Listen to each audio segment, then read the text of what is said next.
Of course, I was immensely impressed with Churchill, but he was quite another thing, you know. He had great humor and great irony. He went to see me when I played Othello on the stage in London, and I heard a low murmuring in the front row.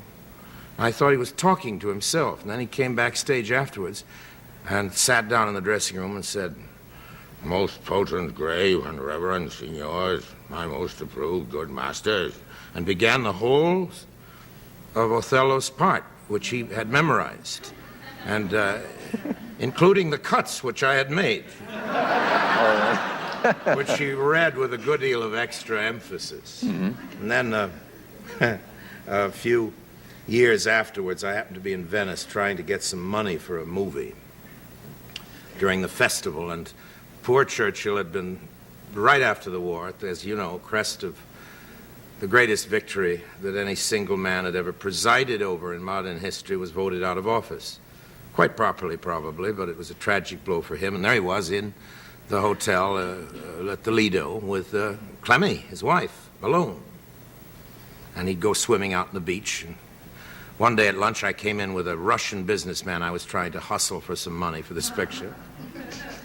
And as we passed Mr. Churchill's table, Mr. Churchill saw me and made that little gesture, and the Russian went out of his mind. This is a white Russian, not a red Russian. This is a you know, a hustling, semi-Armenian Russian. And when he saw that Mr. Churchill not only knew me, but gave a rather special acknowledgement, it was clear to me that I had the money for my picture. So the next morning I was out swimming in the beach, and I found myself paddling in the water right next to Mr. Churchill.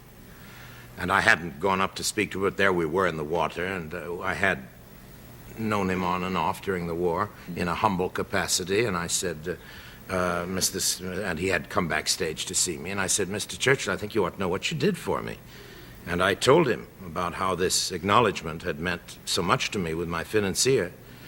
And that day at lunch, I came in with the financier again, and Mr. Churchill rose from his chair and bowed.